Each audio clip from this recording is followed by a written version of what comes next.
لا حول ولا قوة إلا بالله العلي العظيم أعوذ بالله من الشيطان الرجيم بسم الله الرحمن الرحيم وبه نستعين إنه خير ناصر ومعين والحمد لله رب العالمين والصلاة والسلام على محمد وآله الطاهرين الذين أذهب الله عنهم الرجس أهل البيت وطهرهم تطهيرا اللهم صل على محمد وآل محمد ولعنة الله على أعدائهم أجمعين من الآن إلى قيام يوم الدين أما بعد فقد قال الله تبارك وتعالى في كتابه المبين وهو أصدق القائلين وقوله الحق بسم الله الرحمن الرحيم من المؤمنين رجال صدقوا ما عاهدوا الله عليه فمنهم من قضى نحبه ومنهم من ينتظر وما بدلوا تبديلا صلوات محمد وعلى محمد اللهم صل على محمد وعلى محمد. عزیزان گرامی، سامعین اور ناظرین محترم، گفتگو کا آغاز کرنے سے پہلے آپ حضرات سے گزارش ہے کہ سورہ فاتحہ پڑھ کر ارسال فرما دیں مرحوم محمد ظفر ابن یاسین، مرحومہ حسینہ بنت محمد، مرحوم ابراہیم ابن قاسم علی، مرحوم علی محمد ابن قربان علی، مرحومہ زبیدہ بنت محمد علی اور Virani family, Merchant family, Panjwani family, Thawar family, Mukhi family اور مکھی فیملی کی جو بھی مرحومین ہیں ان کو اور تمام مومنین مرحومین کی روح کو ایصال فرما دیں. بسم اللہ.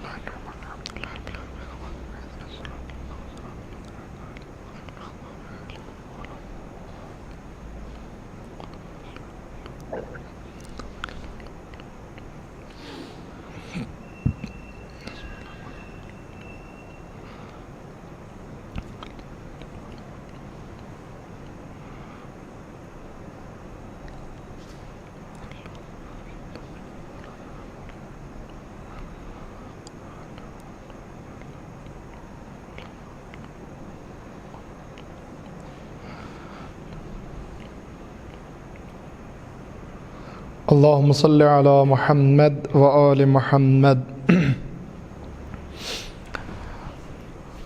عزیزان محترم، سامعین کرام، بزرگان قوم ملت، نوجوانان عزیز، آج ہمارے اور آپ کے درمیان خمس مجالس کی کربلا کے بعد سجاد کا جہاد، اس خمس مجالس کی یہ آخری مجلس ہے. بہت ساری باتیں عرض کرنا تھیں، بہت سی باتیں ہوئی بھی 4 مجلسوں میں، اور آج بھی کچھ باتیں انشاءاللہ بیان کروں گا آپ کی خدمت میں، لیکن جتنی باتیں سوچی تھی وہ سب بیان نہیں ہو سکی. اور یقیناً ہمارے اہل بیت علیہم السلام یہ ہستیاں ہی ایسی ہیں کہ چند گھنٹوں میں ان کی زندگی، ان کی سیرت، ان کے فضائل بیان نہیں ہو سکتے ہیں، ان کو نہیں سمیٹا جا سکتا ہے. یہ ہستیاں ایسی ہیں کہ ہم ان کی سیرت کا مطالعہ ہم کو کرتے رہنا چاہیے، پڑھتے رہنا چاہیے ان کے بارے میں. آج تو ہمارے پاس وسائل بہت ہیں، ہمارے پاس جو ہے وہ فیسلٹیز بہت ہیں، نیٹ پر ہم مطالعہ کر سکتے ہیں، یوٹیوب پر مجلسیں دیکھ سکتے ہیں، کتابیں موجود ہیں مختلف زبانوں میں، لہذا ہم کو کوتاہی نہیں کرنی چاہیے اور پڑھتے رہنا چاہیے. امام سجاد نے کس طریقے سے جہاد کیا، اس کو 4 مجلسوں میں نے آپ کی خدمت میں پیش کرنے کی کوشش کی، اور آج بھی انشاءاللہ جس حد تک ہو سکا وہ آپ کی خدمت میں عرض کروں گا. دیکھیں، امام کے کوفے کے خطبے کے کچھ جملے میں نے آپ کی خدمت میں پیش کیے، کس طریقے سے آپ نے ابن زیاد سے خطاب کیا، کیا باتیں ہوئیں، کس طریقے سے کیسے ماحول میں جواب دے کر اس کو خاموش کیا، اور کس طریقے سے شام میں آپ نے خطبہ دیا، اور یزید جو خطبے سے پہلے کہہ رہا تھا اور جو خطبے کے بعد کہہ رہا تھا اس میں کتنا فرق آ گیا۔ یہ کارنامہ امام سجاد نے انجام دیا۔ آج کی مجلس میں ہم کو باتوں کو سمیٹنا ہے، اور ساتھ ہی ساتھ یہ کہ انشاءاللہ صحیفہ سجادہ کے بھی کچھ جملے جو کہ آپ کی دعاؤں کا ایک عظیم خزانہ ہے، صحیفہ سجادہ جس میں امام کی دعائیں ہیں مختلف موضوعات پر، اس سے بھی چند جملے آپ کی خدمت میں پیش کرنا ہے، اور کوشش کروں گا اگر وقت رہا تو ایک دو حدیث بھی آپ کی پیش کی جائے۔ میں نے عرض کیا تھا میرے عزیزوں کہ اگر کربلا کے بعد امام سجاد کے جہاد کو دیکھنا ہے کہ امام سجاد نے کیا کیا ہے، اللہم صلی علی محمد وآل محمد، تو ہم کو تین چیزیں دیکھنی ہیں۔ ایک تو یہ کہ خود کربلا میں امام نے کیا کیا، دوسرے کربلا سے اور مدینے تک کا سفر، یعنی شام آنا، کوفے آنا، کوفے میں انقلاب، شام آنا، شام میں انقلاب۔ اور یہ کوفہ اور شام تو مشہور شہروں کے نام ہیں، بلکہ شام تو ایک کنٹری ہے، وہاں پر دمشق میں اہل بیت علیہ السلام کو لایا گیا تھا۔ لیکن آپ اندازہ لگائیں کہ دمشق اور کوفہ یہ شہروں کے نام ہیں، ان کے علاوہ بہت سارے گاؤں اور دیہات سے بھی اہل بیت علیہ السلام کو گزارا گیا ہے، یعنی ایسے ایسے راستوں سے لے جایا جاتا تھا جہاں پر گاؤں اور دیہات پڑتے تھے، اور پہلے سے وہاں پر خبر دے دی جاتی تھی کہ کچھ اسیروں کو، کچھ باغیوں کو قتل کر کے ان کے گھر والوں کو قید کر کے لایا جا رہا ہے، لہذا سب لوگ تماشا دیکھنے کے لیے آ جائیں۔ یہ عزیزان محترم روایات میں مسلم ہے، گاؤں گاؤں لے جایا جاتا تھا اہل بیت کو اسیر کرنے کے بعد۔ لیکن روایات جو ہمیں بتاتی ہیں کیسا انقلاب برپا کیا ہے۔ جیسے ہی یہ لوگ گاؤں میں پہنچتے تھے، کسی گاؤں میں پہلے سے خبر دیتے تھے کہ قیدی بنا کر لایا جا رہا ہے باغیوں کو، جب اس گاؤں میں پہنچتے تھے اور وہاں پر امام سجاد بولتے تھے یا جناب زینب بولتی تھیں، وہاں کے جو کلمات اور حالات ضبط کیے ہیں تاریخ نے، ریکارڈ کیے ہیں، روایت بتاتی ہے کہ اکثر جگہوں سے تھوڑی ہی دیر میں یہ نوبت آ جاتی تھی کہ گاؤں اور قریے کے لوگ ان ظالموں پر پتھر مارنے لگتے تھے کہ تم نے کیا کیا، ہم کو کیسے دھوکہ دے رہے ہو۔ یہ کارنامہ میرے عزیزو راستے میں، شہروں میں، گاؤں میں، دیہات میں امام نے انجام دیا ہے، عظیم انقلاب برپا کیا، کربلا کے پیغام کو امام نے پہنچایا، اور بڑی ہمت اور شجاعت کے ساتھ۔ آپ دیکھیں شام میں ہی میں ذکر کروں آپ کی خدمت میں، جب امام سجاد کو یزید نے بلایا ہے رہائی کا حکم سنانے کے لیے، جناب زینب نے کہا کہ سجاد میں تم کو اکیلے کیسے جانے دوں؟ کہا پھوپھی اماں آپ گھبرائیں نہیں، مجھے جانے دیجئے۔ امام سجاد آئے، اکیلے آئے ہیں، اور عزیزو کسی کو لا بھی نہیں سکتے اس لیے کہ بچوں اور عورتوں کے علاوہ ہے کون، لیکن گھبراہٹ نہیں ہے، ڈر نہیں ہے، خوف نہیں ہے۔ آنے کے بعد یزید سے مخاطب ہوئی، کیا چاہتا ہے، کیوں بلایا ہے؟ توجہ فرمائیں۔ اب عزیزان محترم یہاں پر آپ ایک قیدی کا لہجہ دیکھیں اور ایک بادشاہ کا لہجہ دیکھیں، ایک حاکم کا لہجہ دیکھیں۔ امام نے کہا کیا چاہتا ہے؟ کہا کہ خدا لعنت کرے ابن زیاد پر کہ اس نے آپ کے باپ کو قتل کر دیا، میں چاہتا ہوں کہ حسین کے خون کا جو بدلہ ہے، جو دیت ہے، جو قصاص دیت ہے، وہ آپ کو ادا کر دوں۔ خون حسین کے بدلے میں آپ کیا چاہتے ہیں؟ اللہ اکبر میرے عزیزو، یعنی اب یہ حاکم اتنا مجبور ہو گیا ہے کہ اس قدر ذلت اور خاری پر اتر آیا ہے کہ امام سے اس طرح سے بات کر رہا ہے، یعنی اب اس کے بس میں کچھ نہیں۔ جو قیدی بنے ہوئے امام کھڑے ہیں، ان کے سامنے اس کی کوئی حیثیت حقیقتاً پہلے بھی نہیں تھی، لیکن یہ اب اپنی اوقات کو سمجھ گیا ہے۔ آپ کیا چاہتے ہیں؟ خون حسین کے بدلے میں، پہلے تو کہتا ابن زیاد نے قتل کیا، یعنی اپنے آپ کو بچانا چاہ رہا ہے۔ لعنت بھی کر رہا ہے اس پر۔ آپ کیا چاہتے ہیں؟ جو آپ کہیں میں آپ کو دے دوں گا، مال و منال، دنیا، جو آپ کہیں۔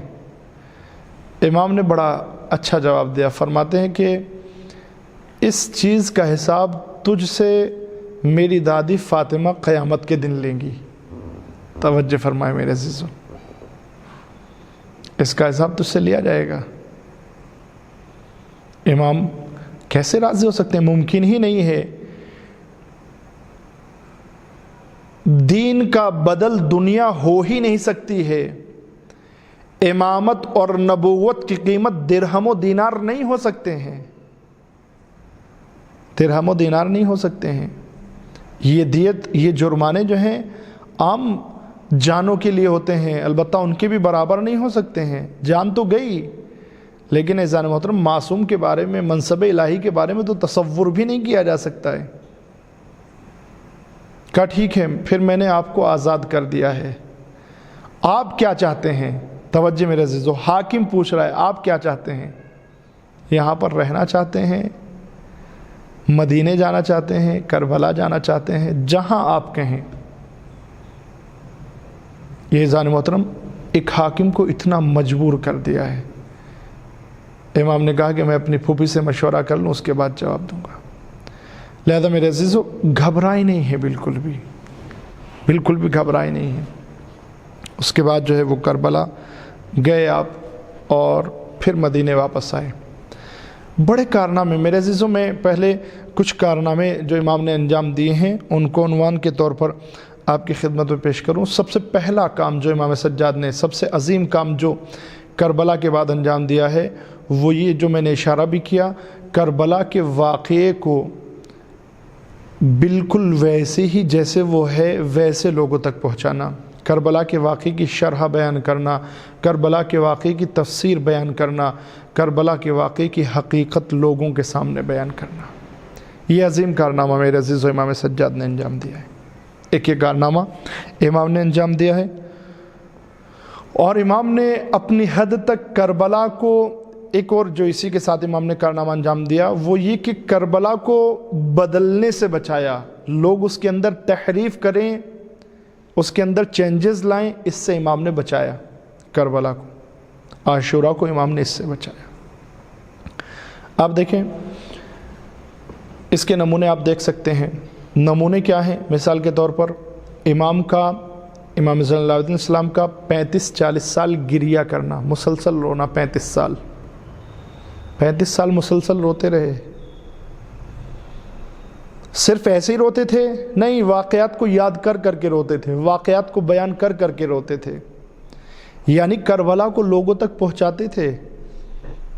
اسی رونے کے ذریعے سے سوال ہوتا تھا فرزند رسول کب تک روتے رہیں گے، کب تک روئیں گے؟ امام فرماتے تھے کہ یعقوب کی نظر سے ایک بیٹا غائب ہو گیا تو وہ 40 سال روئے۔ میرے تو سارے یوسف کربلا کے میدان میں شہید ہو گئے۔ کسی نے کہا کہ فرزند رسول شہادت تو آپ کی میراث ہے؟ کہا ہاں، شہادت ہماری میراث ہے، لیکن بے پردہ ماں اور بہنوں کا بلوے عام میں آنا، لوگوں کے سامنے آنا، یہ میراث نہیں ہے۔ یہ میرے عزیزو کام کیا امام نے، کربلا کو پہچانوایا۔ رویا کرتے تھے، گریہ کیا کرتے تھے، مجلس کیا کرتے تھے، یہ کام، یہاں تک کہ امام لوگوں کو گریہ کرنے کی فضیلت بتایا کرتے تھے، رونے کا طریقہ بتایا کرتے تھے، کیسے رویا جاتا ہے۔ چنانچہ مشہور واقعہ ہے جو آپ حضرات نے سنا ہے، کسی مجلس میں آپ تشریف لے گئے اور وہاں پر جو ہے ذاکر نے مصائب بیان کی امام حسین علیہ السلام کے۔ صاحب مجلس سے آپ نے کہا کہ تم نے گریہ نہیں کیا، تم روئے نہیں؟ کہا فرزند رسول میں تو بہت رویا ہوں، دیکھیں میرا آنسوؤں سے رومال گیلا ہے۔ امام نے فرمایا نہیں، تمہارے رونے کی آواز نہیں آئی، گھٹ گھٹ کر نہیں رویا کرو۔ تمہارے کوئی تماچے تو نہیں لگاتا ہے جب تم روتے ہو؟ میں مصائب نہیں پڑھ رہا ہوں میرے عزیزو، تمہارے کوئی تماچے تو نہیں لگاتا جب تم روتے ہو؟ کوئی تعزیانے تو نہیں مارتا ہے؟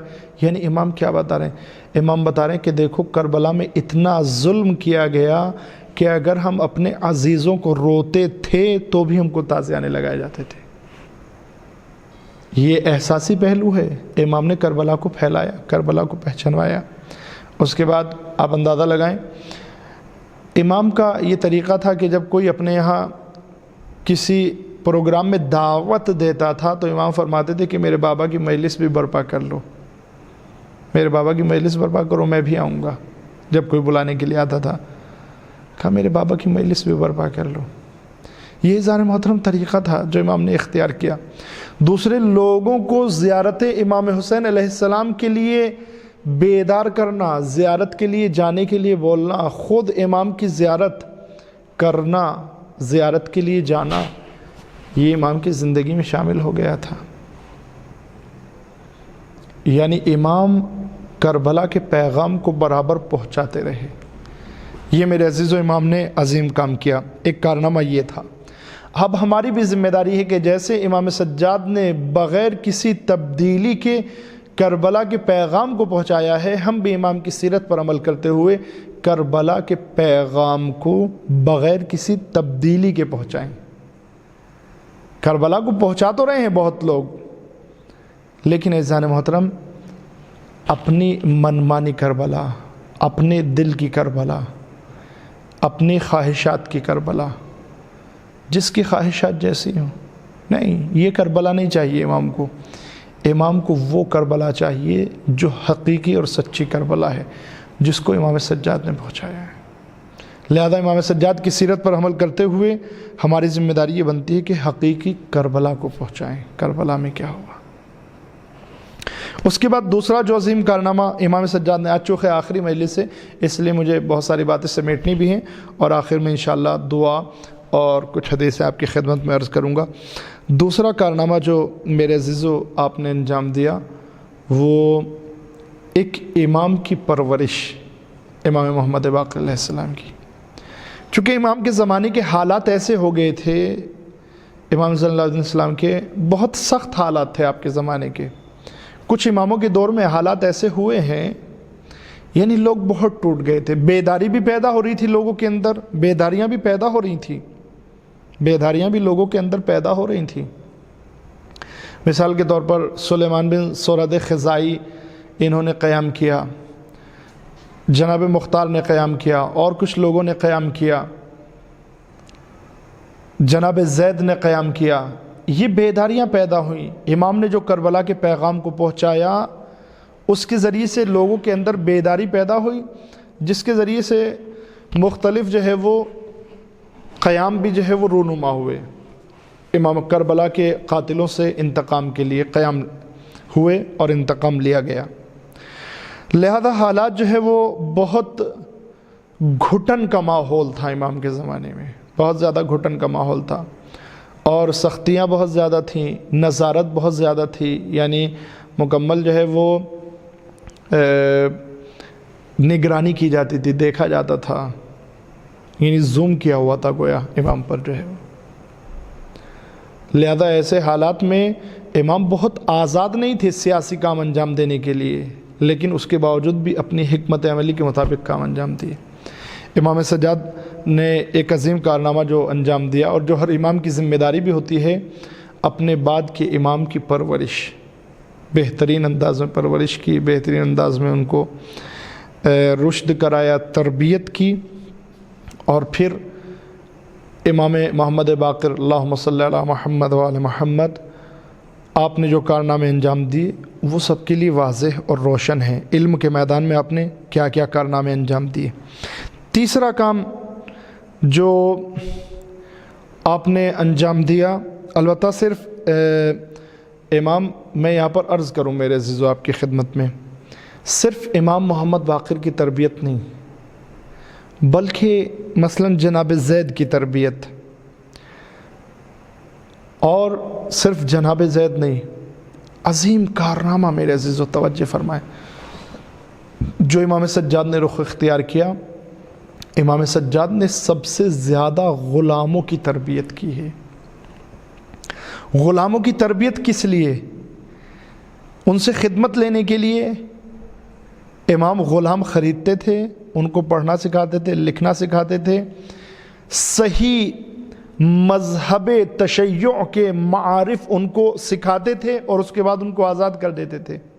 غلاموں کی تربیت کی، اس لیے نہیں کہ وہ غلام ان کی خدمت کریں، نہیں، اس لیے نہیں، بلکہ وہ غلاموں کی تربیت کر کے ان کو سکھا کر، ان کو تعلیم دے کر، ان کو حقیقی اسلام سکھا کر اس کے بعد ان کو آزاد کر دیتے تھے اور فرماتے تھے کہ جاؤ، اور جانے کے بعد فلاں علاقے میں جا کر رہو تاکہ تم وہاں پر ہمارا پیغام پھیلا سکو، جاؤ تم فلاں گاؤں میں جا کر رہو، جاؤ تم فلاں شہر میں جا کر رہو تاکہ وہاں پر ہمارا پیغام پہنچا سکو۔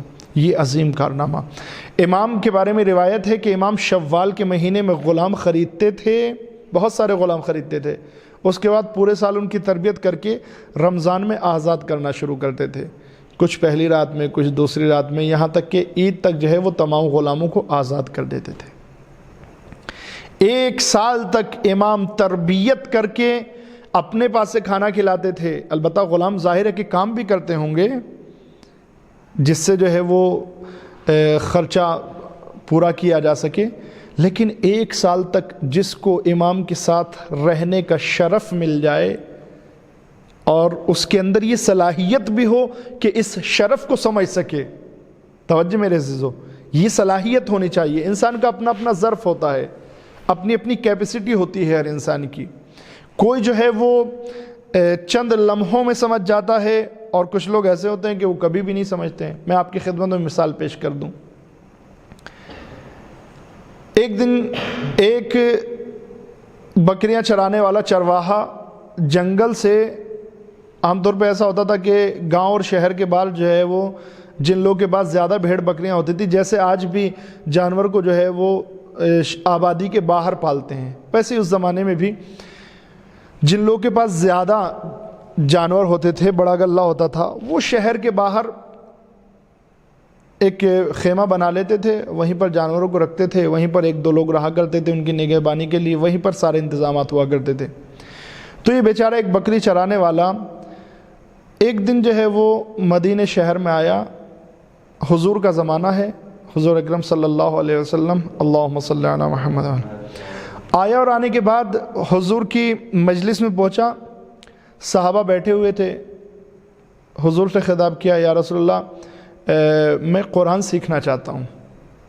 اب قرآن سیکھنے سے مراد یہ نہیں کہ قرآن مجھے پڑھنا آ جائے، بسم اللہ الرحمن الرحیم الحمدللہ رب العالمین، نہیں، بلکہ قرآن کے معنی اور مطالب کچھ سمجھنا چاہتا ہوں۔ امام نے ایک صحابی سے کہا کہ بھائی تم اس کو ذرا قرآن سکھا دو۔ اس وقت جو ہے وہ سورہ زلزال نازل ہوا تھا۔ اب اس صحابی نے سوچا کہ ابھی بھی نازل ہوا ہے تو یہ سورہ زلزال اس کو سکھانا شروع کر دیا اور پڑھانے لگے، بسم اللہ الرحمن الرحیم، اذا زلزلت الارض زلزالها واخرجت الارض اثقالها وقال الانسان ما لها يومئذ تحدث اخبارها بان ربك اوحى لها يومئذ يصدر الناس اشتاتا ليروا اعمالهم، اور آخر کیا آیت ہے، فمن يعمل مثقال ذرة خيرا يره ومن يعمل مثقال ذرة شرا يره۔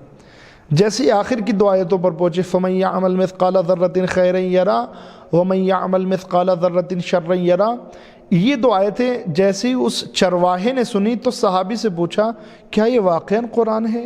کہا ہاں یہ واقعاً قرآن ہے، اس میں شک کی کوئی بات نہیں۔ کہا کیا واقعاً یہ اللہ کی وحی ہے؟ فَمَن يَعْمَلْ مِثْقَالَ ذَرَّةٍ خَيْرًا يَرَهُ وَمَن يَعْمَلْ مِثْقَالَ ذَرَّةٍ شَرًّا يَرَهُ، اس کے معنی آپ کے لیے واضح ہیں، 2 آیتیں ہیں سورہ زلزال کے آخر کی، فَمَن يَعْمَلْ مِثْقَالَ ذَرَّةٍ خَيْرًا يَرَهُ، جس نے ذرہ برابر نیکی انجام دی ہے وہ قیامت میں اس کو دیکھ لے گا، بولا ہے دیکھ لے گا۔ اس زمانے میں ان لوگوں کے لیے سمجھنا مشکل تھا، لہذا وہ مانا کرتے تھے کہ وہ اس کو اس کی جزا مل جائے گی، دیکھ لے گا ان کے لیے نہیں سمجھ میں آتا تھا، کیسے دیکھ لے گا، میں نیکی ابھی کر رہا ہوں اس وقت کیسے دیکھ لوں گا، لہذا وہ سمجھتے تھے اس کا بدلہ ملے گا، اس کی جزا ملے گی۔ لیکن آج آپ سمجھ سکتے ہیں دیکھ لے گا یہ بہت آسان ہے، میں بھی یہاں پر مجلس پڑھ رہا ہوں، 1 سال کے بعد آپ اس مجلس کو دیکھ سکتے ہیں، اور چاہے تو ابھی کے ابھی بھی دیکھ سکتے ہیں، اگر اس کو ڈائریکٹ ابھی ٹیلی کاسٹ کر دیا جائے دوسری جگہوں پر، دوسرے ممالک میں، تو وہاں پر آپ ابھی بھی دیکھ سکتے ہیں۔ یعنی یہ جو مجلس ابھی ریکارڈ ہو رہی ہے اس کو آپ کبھی بھی دیکھ سکتے ہیں، چاہے اب دیکھ لیں چاہے بعد میں دیکھ لیجئے گا، 1 سال بعد دیکھ لیا، 10 سال بعد دیکھ لیجئے گا۔ تو جس نے ذرہ برابر برائی نیکی انجام دی ہوگی، اچھائی انجام دی ہوگی، وہ اس کو دیکھ لے گا۔ اور دوسری آیت وَمَن يَعْمَلْ مِثْقَالَ ذَرَّةٍ شَرًّا يَرَهُ، جس نے ذرہ برابر برائی انجام دی ہوگی وہ بھی اس کو دیکھ لے گا۔ اب یہ چرواہا کہتا ہے کہ کیا واقعاً اسلام کا قانون یہی ہے؟ کہاں اسلام کا قانون یہی ہے، جس نے ذرہ برابر برائی انجام دی ہوگی وہ اسے دیکھے گا۔ جس نے ذرہ برابر، ذرہ کسے کہتے ہیں؟ ذرہ جو آنکھ سے نظر نہیں آتا ہے، جس کو جو ہے وہ ذرہ بین سے ہی دیکھنا پڑتا ہے۔ ذرہ آنکھ سے نظر نہیں آتا ہے، اب ایزانے دوربین سے دیکھنا پڑتا ہے اس کو۔ اب یہ جو ہے بیچارہ اٹھ کر چلا۔ صحابی نے کہا کہاں جا رہے ہو؟ ابھی تو ایک ہی سورہ سیکھا ہے۔ کہا نہیں، مجھے سیکھنے کے لیے بس یہی 2 آیتیں کافی ہیں، میں سمجھ گیا اسلام کو۔ اب وہ بیچارہ نکلنے لگا۔ یہ صحابی جو ہے وہ دوڑے ہوئے پیغمبر کی خدمت میں آئے۔ آنے کے بعد حضور عجیب دیوانہ تھا، 2 آیتیں سننے کے بعد کہہ رہا ہے بس میرے لیے کافی ہے، میں نے سیکھ لیا۔ پیغمبر نے فرمایا خرج فقیہن، یہ جو جا رہا ہے یہ فقیہ بن کر نکلا ہے۔ فقیہ یعنی دین کی سمجھ رکھنے والا، یہ دین کو سمجھ کر نکلا ہے۔ کہا حضور صرف 2 آیتیں، پہلی بار آپ کے حضور میں آیا۔ کہا اسی سے پوچھ لو فارمولہ کیا ہے۔ واپس بلایا، کہا کیا سمجھا؟ کہا میں نے یہ سمجھا کہ جس دین میں یہ قانون ہے کہ ذرہ برابر نیکی کو دکھایا جائے گا، ذرہ برابر برائی کو دکھایا جائے گا، لہٰذا آج سے میں اپنے ہر کام کو یہ سوچ کر کروں گا کہ یہ جو کام کر رہا ہوں یہ مجھے دکھایا جائے گا، لہٰذا کچھ بھی ایسا نہ کروں کہ جب مجھے دکھایا جائے تو شرمندگی محسوس ہو۔ یہ فارمولہ کہا کہ جب یہاں پر اللہ کہہ رہا ہے کہ یہ دکھایا جائے گا تو پھر میں آج سے جو بھی قدم اٹھاؤں گا، اگر قدم بھی اٹھاؤں گا تو یہ سوچ کر اٹھاؤں گا، یہ دیکھ کر اٹھاؤں گا کہ جدھر یہ قدم جا رہا ہے، جس کام کے لیے قدم اٹھ رہا ہے، کہیں اس میں شرمندگی تو نہیں ہے۔ قیامت کے دن جب یہ مجھے دکھایا جائے، یہ بتایا جائے تو شرمندہ ہونا پڑے، لہذا میں سیکھ گیا ہوں۔ تو عزیزان محترم کتنی دیر کے لیے آیا؟ اسی کے مقابل میں آپ دیکھ لیجئے پیغمبر کے ایسے بھی صحابی ہیں جو 23 سال پیغمبر کے برابر میں رہے، پیغمبر کے ساتھ اٹھتے بیٹھتے رہے، جنہیں اولین اور سابقین میں شمار کیا جاتا ہے، لیکن آخری وقت تک کچھ نہیں سیکھ سکے، 23 سال کے بعد نہیں سیکھ سکے، یہاں تک کہ پیغمبر کو آخری وقت میں کہنا پڑا قوموا عنی، میرے پاس سے دفع ہو جاؤ، تم نے نبی کے سامنے کیا شور ہنگامہ مچا رکھا ہے، چلے جاؤ یہاں سے۔ لہذا میرے عزیزوں ٹائم کا اتنا میٹر نہیں کرتا ہے میرے عزیزوں، یہ ٹائم کہ کون پیغمبر کے ساتھ کتنا رہا ہے یا کون امام کے ساتھ کتنا رہا ہے، اصل میٹر یہ کرتا ہے کہ انسان کی صلاحیت کتنی ہے، انسان کی برکت کو حاصل کرنے، فیض کو حاصل کرنے، شرف کو حاصل کرنے کے لیے کیپیسٹی کتنی ہے۔ لہذا میرے عزیزوں امام غلاموں کو دیکھ کر خریدتے ہیں اور خریدنے کے بعد غلاموں کی 1 سال تربیت کرتے ہیں۔ تربیت کس لیے کرتے ہیں؟ خدمت لینے کے لیے نہیں میرے عزیزو، خدمت لینے کے لیے نہیں، تربیت اس لیے کرتے ہیں تاکہ مجھ سے علم حاصل کر کے جائے اور جانے کے بعد لوگوں کے درمیان سچے اسلام کو پھیلائے۔ آپ مجھے بتائیں میرے عزیزو، آپ مجھے بتائیں ہزاروں غلام امام جو ہے وہ سال میں آزاد کیا کرتے تھے اس طرح سے۔ آپ مجھے بتائیں کیا ہمارے اندر اتنی طاقت اور صلاحیت ہے کہ ہم 10 لوگوں کو جو ہے وہ تعلیم دلا سکیں، اسلام کی سچی تعلیم دلا سکیں، دین کی تعلیم دلا سکیں؟ امام نے یہ کام کیا میرے عزیز۔ یہ امام کی سیرت بھی ہمارے سامنے، جو غریب اسٹوڈنٹس ہیں جو پڑھ نہیں سکتے ہیں، ہم ان کی مدد کر سکتے ہیں تاکہ امام کی سیرت پر تھوڑا سا عمل کر سکیں۔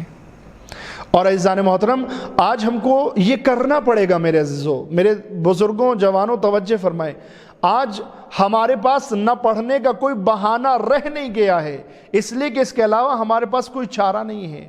ہم کو پڑھنا ہے، دین بھی پڑھنا ہے، دنیاوی تعلیم بھی، جدید تعلیم بھی حاصل کرنا ہے، اسکول کی تعلیم، کالج کی تعلیم، یونیورسٹی کی تعلیم، اس لیے کہ میرے عزیزوں علم طاقت ہے، علم طاقت ہے میرے عزیزوں۔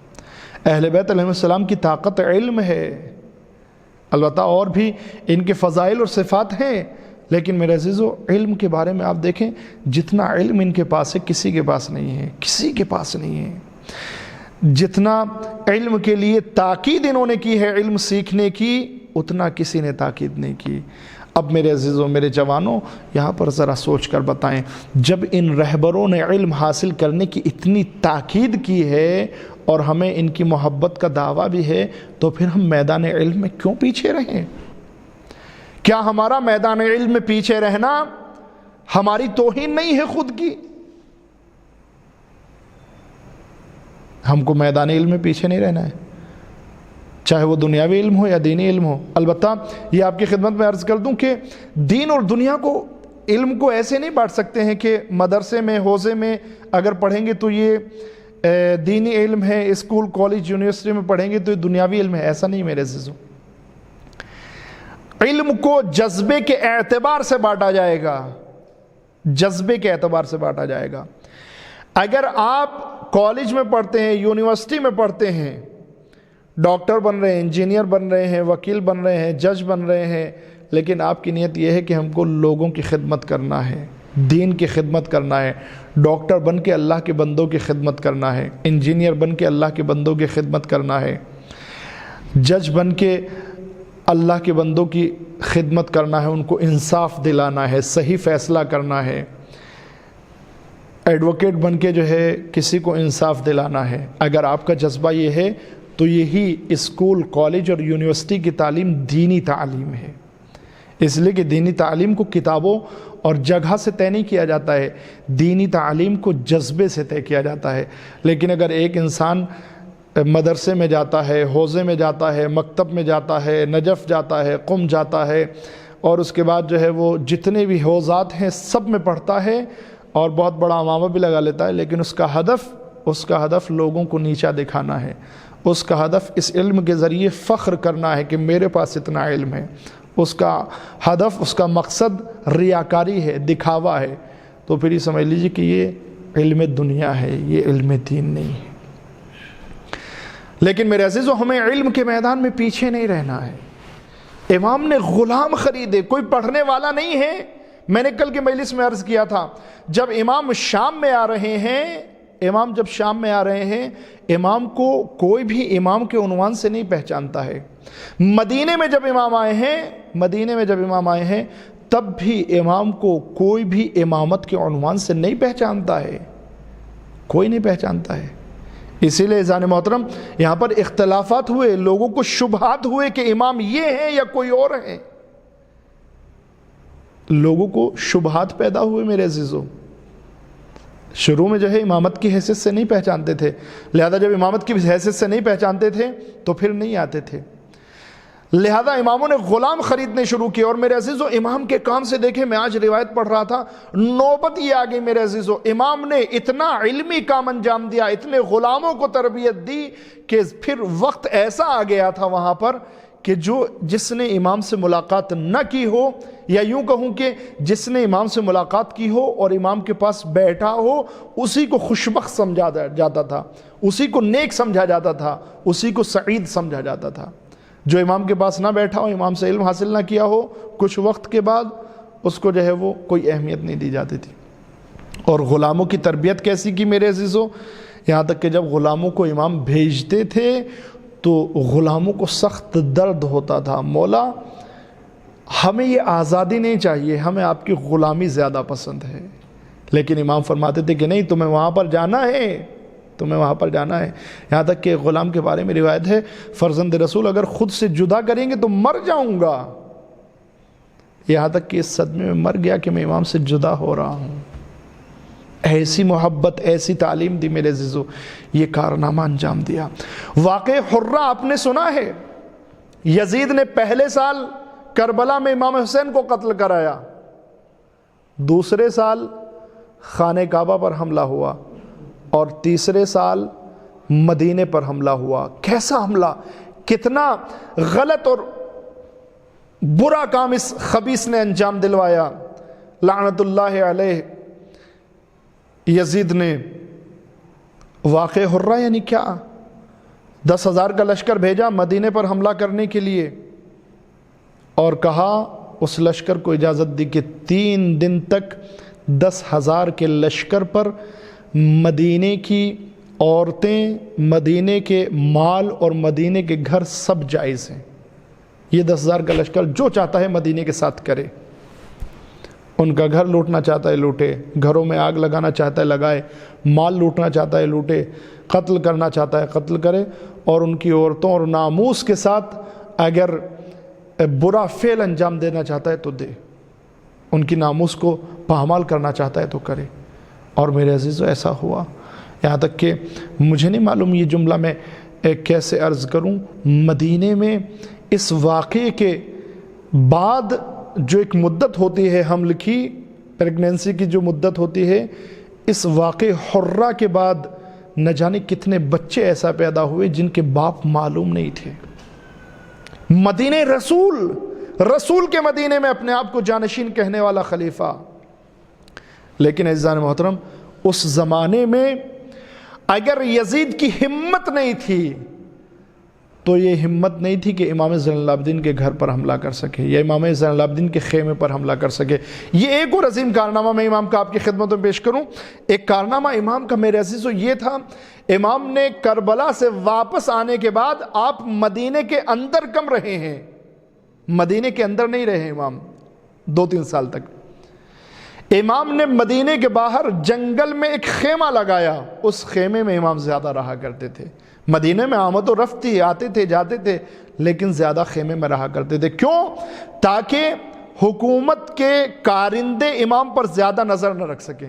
امام کہاں جا رہے ہیں، وہیں سے امام کربلا کی زیارت کے لیے چلے جاتے تھے، وہیں سے امام کسی سے ملنے کے لیے چلے جاتے تھے۔ جنگل میں ہے چونکہ اب اتنی کھلی ہوئی جگہ میں زیادہ نظر نہیں رکھی جا سکتی تھی امام پر، لہذا میرے عزیزوں جب یہ واقع حرہ پیش آیا ہے، واقع حرہ جب پیش آیا، 10,000 کے لشکر یزید کی طرف سے بھیجا ہوا جس نے مدینے پر حملہ کیا، اس وقت امام نے مدینے کے لوگوں کو دعوت دی کہ جو چاہتا ہے میرے گھر میں پناہ لے لے، یہاں تک کہ 100 گھر کے لوگوں نے، یعنی بہت سارے لوگوں نے، 100 تک تعداد لکھی ہے، 100 افراد تک نے امام کے گھر میں آ کر پناہ لی۔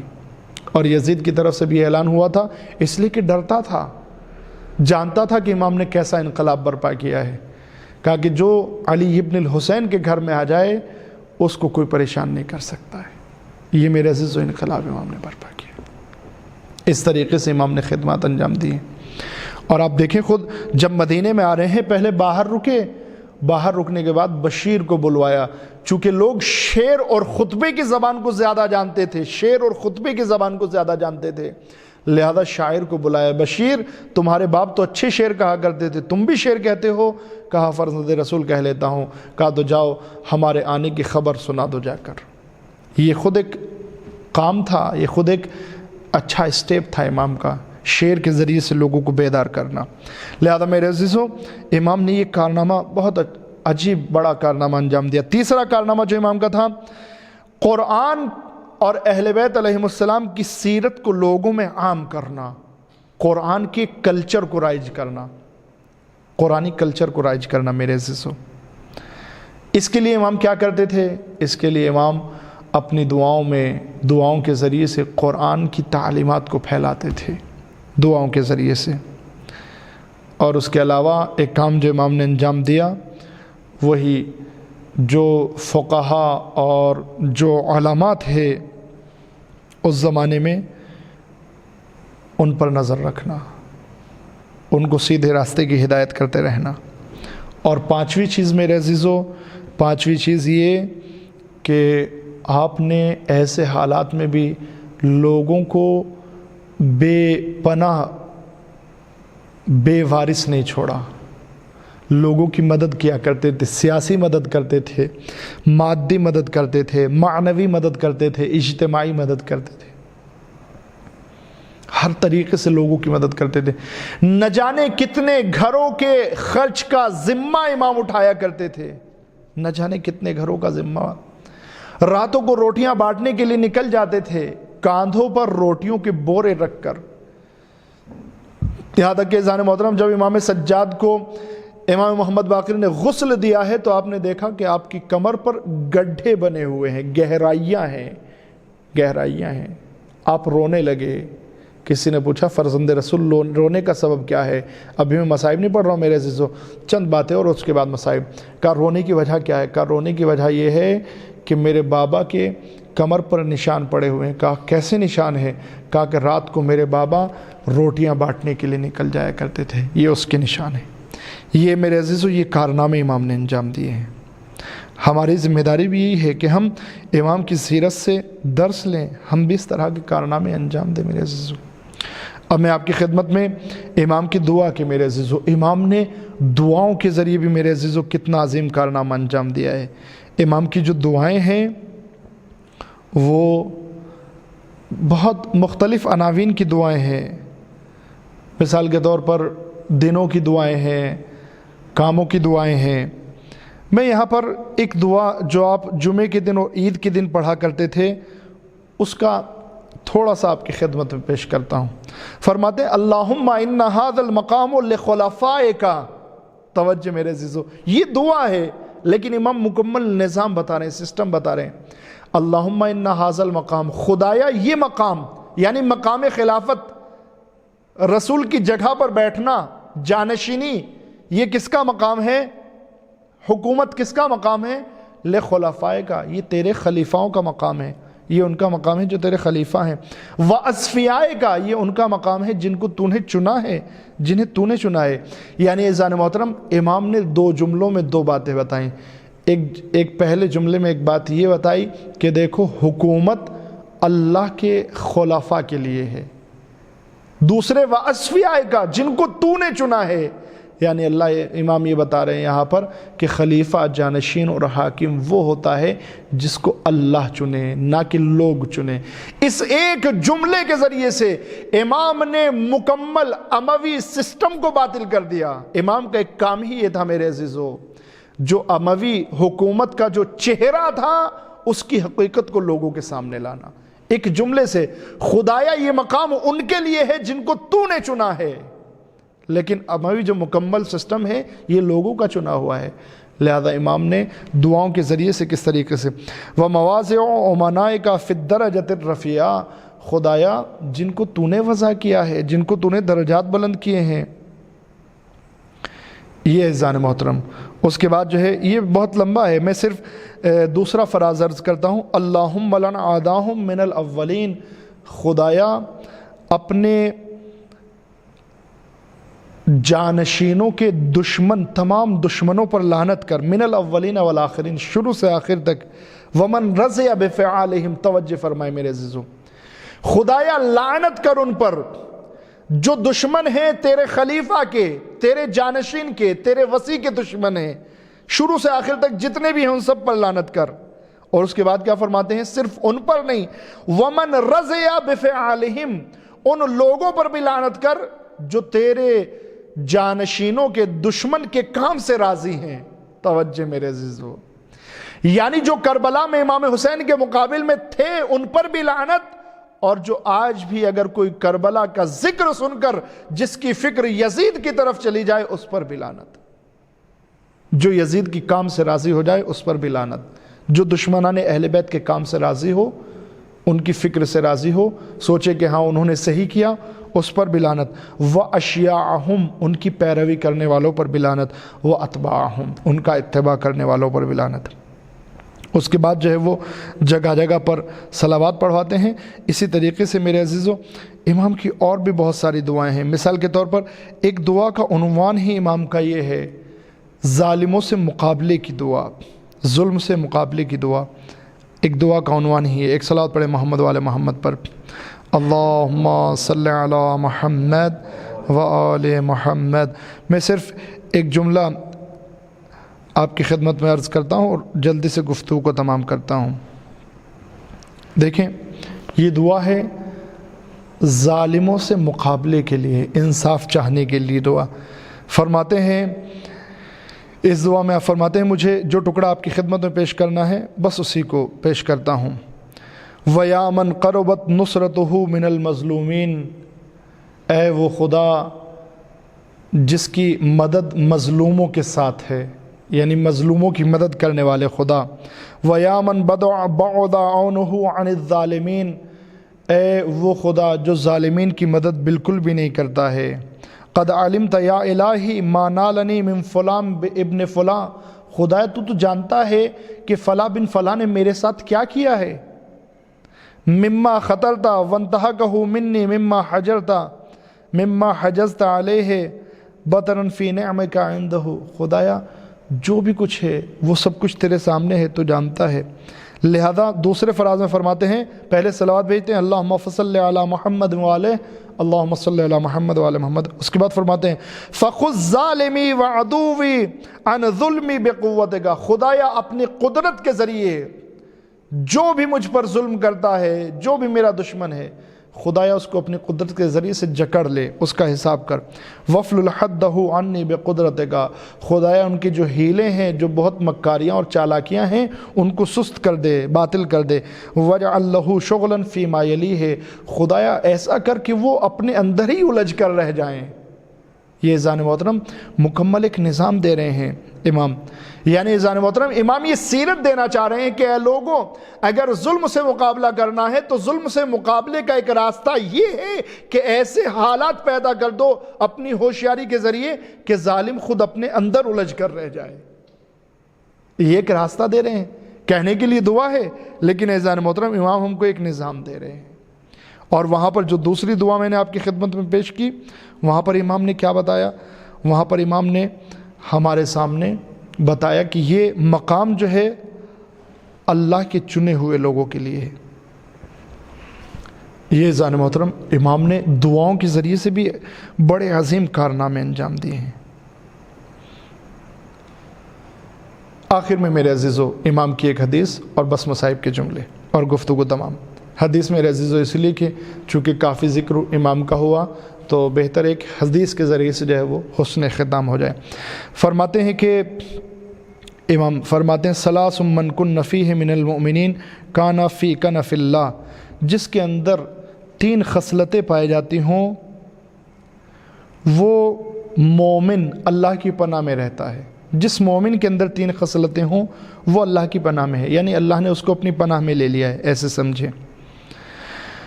اور وہ 3 خصلتیں کیا ہیں ان کے بارے میں امام اب یہاں پر فرماتے ہیں، جس مومن کے اندر بھی یہ 3 خصلتیں ہوں وہ اللہ کی پناہ ہے۔ فرماتے ہیں وَأَذَلَّهُ اللَّهُ يَوْمَ الْقِيَامَةِ فِي ظِلِّ عَرْشِهِ، جس کے اندر یہ تینوں خصلتیں ہیں اللہ تعالیٰ قیامت کے دن اس کو اپنے عرش کے سائے میں رکھے گا۔ یعنی جب قیامت کا دن ہوگا، حساب اور کتاب ہو رہا ہوگا، تمام لوگوں کے اوپر سایہ نہیں ہوگا، کچھ مخصوص لوگ ہوں گے جن کے اوپر سایہ ہوگا۔ ان میں سے جن مومنین میں یہ 3 صفتیں پائی جاتی ہیں ان کے اوپر بھی اللہ کے عرش کا سایہ ہوگا۔ وَآمَنَهُ مِنْ فَزْعِ الْيَوْمِ الْأَكْبَرِ، قیامت کے دن ہر انسان خوفناک، ڈرا ہوا ہوگا، پریشان ہوگا، گھبرا رہا ہوگا، لیکن جس مومن کے اندر یہ 3 صفتیں ہوں گی وہ گھبرایا ہوا نہیں ہوگا، وہ امن میں ہوگا۔ اب وہ 3 صفتیں کیا ہیں؟ مَنْ أَعْطَى النَّاسَ مِن نَفْسِهِ مَا هُوَ سَائِلُهُمْ لِنَفْسِهِ، توجہ میرے عزیزو، 3 خصلتیں جس مومن کے اندر ہوں گی، نمبر 1 3 فائدے ہیں اس کے، اللہ کی پناہ میں ہوگا، نمبر 2 قیامت کے دن اس کے سر پر سایہ ہوگا، نمبر 3 قیامت کے جزا اور فضا وہاں کی گھبراہٹ سے دور ہوگا۔ اب وہ 3 خصلتیں کیا ہیں؟ جن 3 خصلتوں کا فائدہ یہ ہے، فرماتے ہیں پہلی خصلت یہ ہے منعات الناس من نفسه ما هو سائلهم لنفسه، جو تم لوگوں سے چاہتے ہو وہی لوگوں کے ساتھ کرو۔ توجہ میرے عزیزو، اگر میں چاہتا ہوں کہ لوگ مجھے سلام کریں تو میں بھی لوگوں کو سلام کروں، اگر میں چاہتا ہوں کہ لوگ میرا احترام کریں تو میں بھی لوگوں کا احترام کروں، اگر میں چاہتا ہوں کہ لوگ میرے ساتھ عزت سے پیش آئیں تو میں بھی لوگوں کے ساتھ عزت سے پیش آؤں۔ میری فکر ایسی نہیں ہونی چاہیے میں بڑا ہوں تو لوگ مجھے سلام کریں، میں نہیں، غلط ہے۔ میری فکر ایسی نہیں ہونی چاہیے، ایسی نہیں ہونی چاہیے کہ میں بڑا ہوں تو میرا ہی احترام کیا جائے، میں کسی کا احترام نہ کروں، یا میرے اندر یہ خاصیت ہے تو صرف میرا احترام کیا جائے، میں احترام نہ کروں، ایسا نہیں میرے عزیزو۔ امام فرما رہے ہیں کہ جو تم لوگوں سے چاہتے ہو وہی لوگوں کو دو، جیسا لوگوں کے ساتھ کرو گے ویسا ہی تم کو ملے گا۔ اگر ایک یہ خصلت ہے، یہ ایک صفت ہے، دوسری 2 صفتیں اور فرماتے ہیں وَرَجُلٌ لَمْ يَقْدِمْ يَدًا وَرِجْلًا حَتَّى يَعْلَمَ أَنَّهُ فِي طَاعَةِ اللَّهِ قَدَمِهَا أَوْ فِي مَعْصِيَتِهِ۔ اللہ اکبر میرے عزیزو، توجہ میرے عزیزو، امام کے اس جملے پر ہماری جان قربان۔ فرماتے ہیں پہلی صفت کیا ہے مومن کے اندر 3 صفتوں میں سے؟ پہلی صفت یہ ہے کہ جو لوگوں سے چاہتے ہو وہی ان کو دو. احترام چاہتے ہو تو احترام کرو, ادب چاہتے ہو تو ادب دو, اچھا سلوک چاہتے ہو تو اچھا سلوک برپا کرو, تم بھی کرو. تم چاہتے ہو کہ لوگ تم سے محبت کریں تو تم بھی محبت کرو. تم چاہتے ہو کہ لوگ تمہاری مدد کریں تو تم بھی مدد کرو. جو لوگوں سے اپنے لیے چاہتے ہو وہی لوگوں کے لیے کرو. یہ پہلی صفت. دوسری صفت کیا ہے؟ دوسری صفت فرماتے ہیں کہ اور وہ مومن, دوسری صفت, جب بھی کوئی قدم اٹھائے تو قدم اٹھانے سے پہلے یہ دیکھ لے کہ یہ قدم اللہ کی خوشی کے لیے ہے یا اللہ کی نافرمانی کے لیے ہے. اللہ کی خوشی یا اللہ کی نافرمانی. اب عزیزان محترم یہ دوسری صفت ہے. اگر اللہ کی فرما برداری میں قدم ہے تو اس کو اٹھائے, اور اگر نافرمانی میں ہے تو قدم نہ اٹھائے. امام قدم کی بات کر رہے ہیں, لفظ قدم ہے, یعنی ایک قدم کے لیے بھی امام فرما رہے ہیں کہ اگر ایک قدم بھی اٹھانا ہے, ایک قدم بھی, پوری زندگی کا تو آپ اندازہ لگا لیجئے, اب پوری زندگی ہی اللہ کی فرما برداری میں گزر کرنی ہے, لیکن امام فرما رہے ہیں اگر ایک قدم بھی اٹھانا ہے تو ایک قدم کے لیے بھی یہ دیکھو کہ اللہ راضی ہے اس قدم سے, یہ نہیں. اور میرے عزیزو تیسری چیز فرماتے ہیں وَرَجُلٌ لَمْ يَعِبْ أَخَاهُ بِعِيبٍ حَتَّى يَتْرُكَ ذَلِكَ الْعَيْبَ مِن نَفْسِهِ. اللہ اکبر, میری جان قربان میرے مولا پر. فرماتے ہیں تیسری صفت یہ ہے کہ انسان جب تک کسی عیب کو اپنے اندر سے دور نہ کر دے تب تک اس عیب کو اپنے دوسرے بھائی کو بیان نہ کرے کہ تیرے اندر یہ عیب پایا جاتا ہے. پہلے اپنے اندر دیکھے. اگر ہم کو اپنے کسی بھائی میں, دوست میں, پڑوسی میں کوئی عیب, برائی نظر آ رہی ہے تو پہلے اپنے اندر دیکھے کہ کہیں میرے اندر تو یہ عیب نہیں پایا جاتا ہے.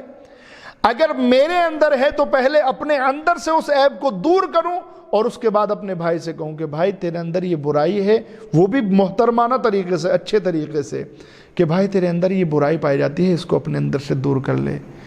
امام فرماتے ہیں کہ یہ تین صفتیں جس کے اندر ہوں, یعنی اگر خود میرے اندر عیب ہے تو دوسروں سے بیان کرنے کی, دوسرے کو ٹوکنے کی کہ تیرے اندر یہ برائی ہے, یہ صحیح نہیں ہے میرے سے. پہلے اپنے اندر سے عیب دور کرے, پہلے اپنے اندر سے برائیاں دور کرے, پہلے اپنے گریبان میں جھانکیں میں کیسا ہوں. جب میں صحیح ہو جاؤں تب کوشش کروں کہ دوسروں کو صحیح کروں. اگر میں صحیح نہیں ہوں تو دوسروں کو کیسے صحیح کر سکتا ہوں. فرماتے ہیں کہ جس کے اندر یہ تین صفتیں ہیں, میں ایک جملے میں عرض کر دیتا ہوں. ایک صفت یہ, جیسا لوگوں سے چاہے ویسا ان کے ساتھ کرے, جیسا لوگوں سے اپنے لیے چاہتا ہے. دوسری صفت یہ, ہر قدم اٹھاتے وقت یہ دیکھے کہ اس میں اللہ کی خوشنودی ہے, نافرمانی, اگر خوشنودی ہے تو اٹھائے.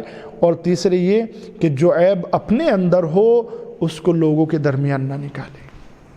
جس کے اندر یہ تین صفتیں, امام فرماتے ہیں قیامت کے دن تین فائدے ہوں گے. اللہ کی امان میں ہوگا, عرش کا سایہ اس کے اوپر ہوگا, اور تیسرے یہ کہ قیامت کے دن ڈر اور خوف میں مبتلا نہیں ہوگا. بس میرے عزیزوں, میں نے اپنی گفتگو کو تمام کیا. وقت بھی تھوڑا سا کل کی طرح سے آج زیادہ ہو گیا ہے. چند جملے مصائب کے میرے عزیزوں. شہادت کی تاریخ آ گئی ہے, شب شہادت.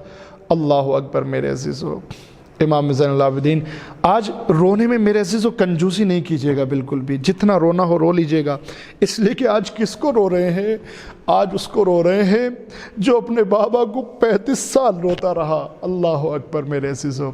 آج ہمیں کس کا ماتم کرنا ہے؟ رونے میں ذرا بھی کنجوسی نہیں کرنا ہے میرے عزیزوں. آج اس کا ماتم کرنا ہے جو بابا کو روتا تھا کوفے اور شام کے راستے میں, تو اس کو تازیانے لگائے جاتے تھے. میرے عزیزو, آج اس کو رونا ہے. آج اس جوان کو ہم کو رونا ہے جو کربلا میں جوان تو تھا لیکن اس کے ضعیف باپ کا لاشا اس کے سامنے پڑا رہا, لیکن وہ اپنے باپ کو دفن و کفن نہ کر سکا. آج اس کا گریہ کرنا ہے. اللہ اکبر میرے عزیزو. جو بہت کچھ یاد کر کے تڑپ تڑپ کر رویا. اللہ اکبر میرے عزیزو. کبھی علی اکبر کے کلیجے کو یاد کر کے رویا, کبھی علی اصغر کے گلے کو یاد کر کے رویا. بہت روئے میرے عزیزو. کبھی ماں اور بہنوں کی چادروں کو یاد کر کے روئے. بہت رلایا ہے ماں اور بہنوں کی بے پردگی نے, بہت رلایا ہے شام نے امام سجاد کو. کبھی سکینہ کو یاد کر کے روئے.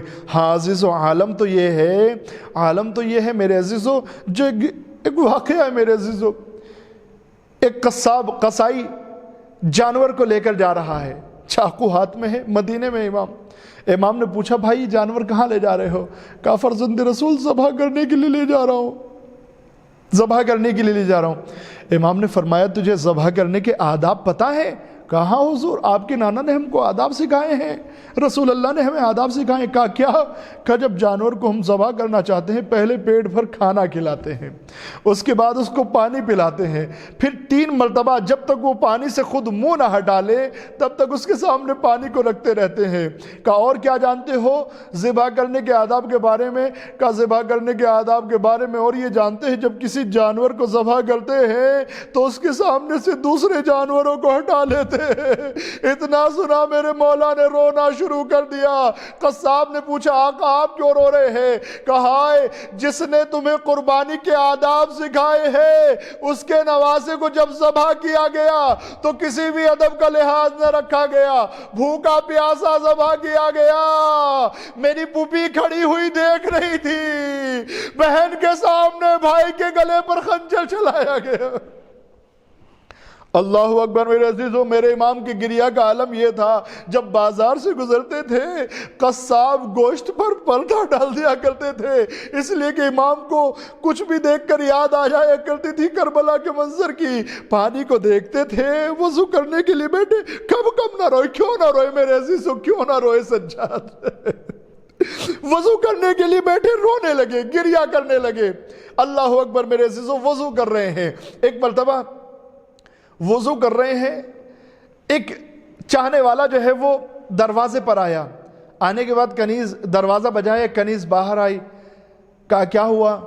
کہا مجھے یہاں سے تمہارے گھر کے باہر سے کچھ چھینٹیں پڑی ہیں، میں جاننا چاہتا ہوں کہ یہ نجس ہیں یا پاک ہیں۔ روایت کہتی کہ کنیز جو ہے جوان تھی، ڈر گئی اور ڈر کر غش آ گیا، غش سے بیدار ہوئی، پھر دیکھا کہ یہ آدمی پھر کھڑا ہوا ہے، پوچھا کہ یہ چھینٹیں جو میرے پاس آئی ہیں یہ نجس ہیں یا پاک ہیں؟ اس کنیز نے کہا، اس نے کہا کہ میں صرف اس لیے معلوم کرنا چاہتا ہوں، میری نماز کے کپڑے ہیں، میں ان چھینٹوں سے نماز پڑھ سکتا ہوں یا نہیں؟ اللہ اکبر۔ کنیز نے کہا تجھے معلوم ہے یہ چھینٹیں کیسی ہے؟ کہا کیسی چھینٹیں ہیں؟ کہا امام وقت وضو کر رہا ہے اور اس کے ساتھ ساتھ آنسو بہ رہے ہیں، یہ وہ چھینٹیں ہیں جس میں ایک امام وقت کے وضو کا پانی ہے اور اس کے آنسو بھی مل کر آ رہے ہیں۔ کہا میرے امام واپس آ گئے ہیں؟ کہا ہاں امام واپس آ گئے ہیں۔ کہا میں ملنا چاہتا ہوں۔ ملنے کے لیے امام سے آیا، امام وضو فرما رہے، بھی وضو مکمل نہیں ہوئی ہے، پانی کو دیکھ کر روتے جا رہے ہیں۔ ایک مرتبہ یہ چاہنے والا آیا اور آنے کے بعد پوچھتا ہے آقا پانی کو دیکھ کر رونے کا کیا سبب ہے؟ یہ تو وضو کا پانی ہے، آپ وضو فرمائیے۔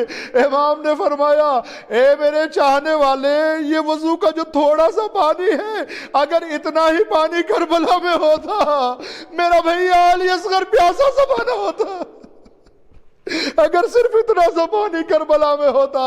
ہاں میرے عزیزو، پوری زندگی تڑپ تڑپ کر گزر گئی سجاد کی، یہاں تک کہ وہ وقت آ گیا ملعون اب ولید، یا تو کہتے ہیں ولید بن عبد الملک یا ہشام بن عبد الملک نے مدینہ حاکم مدینہ کے پاس زہر بھجوایا، امام کو زہر دے دیا گیا، زہر دیا گیا، بیمار ہوئے، خون کے ٹکڑے نکلنے لگے، خون کی الٹیاں ہونے لگی، یہاں تک کہ اب امام کو معلوم ہو گیا کہ وقت آخر آ گیا۔ امام باقر کو بلایا، سینے سے لگایا، وصیتیں کرنا شروع کی، اے میرے لال اب خدا حافظ، امر امامت تمہارے حوالے ہے۔ امام کی آنکھیں بند ہو گئی، غسل دیا گیا، کفن دیا گیا، جنازے کو اٹھایا گیا۔ عجب نہیں بیمار امام کا جنازہ بھی تڑپ گیا ہو، امام کا جنازہ بھی تڑپ گیا ہو میرے عزیزو۔ میں بھی کربلا کا رخ کر کے، جنت البقیع کا رخ کر کے امام سے کہوں گا، اے آقا آپ نے بڑے کرب کے دن گزارے ہیں، بڑے تڑپ تڑپ کر آپ کے دن گزرے ہیں، لیکن آقا آپ کا جنازہ تو اٹھایا گیا، آپ کو غسل تو دیا گیا، ایک جوان بیٹا آپ کے سرہانے تھا، لیکن کربلا کا واقعہ آپ نے خود ہی دیکھا ہے، آپ کے سامنے آپ کے بابا کا جنازہ پڑا ہوا ہے، لیکن آپ غسل بھی نہ دے سکے، دفنا بھی نہ سکے۔ انا للہ و انا الیہ راجعون۔ سیعلم الذین ظلموا ای منقلب ینقلبون۔ خدا بحق زہرا و ابیہا و بالہا و بنیہا معبود، امام زمانہ کے ظہور میں تعجیل فرما، ہمیں ان کے انصار آوان میں شمار فرما۔ معبود تو کریم ہے، کرم فرما، تو رحیم ہے، رحم نازل فرما۔ خدا بحق زہرا و ابیہا و بالہا و بنیہا معبود، ہماری اس مختصر سی عبادت کو قبول فرما۔ خدایا ہمارے پاس کوئی سرمایہ نہیں ہے نجات کا، انہی مجلسوں کو ہماری نجات کا سرمایہ قرار دے۔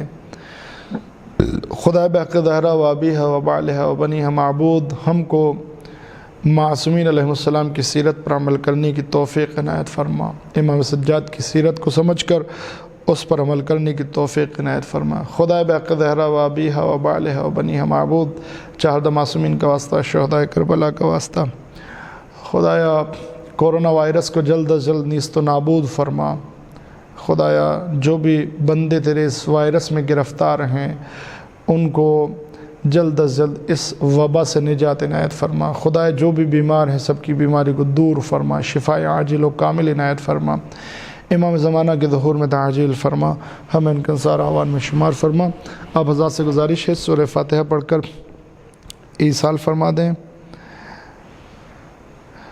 مرحوم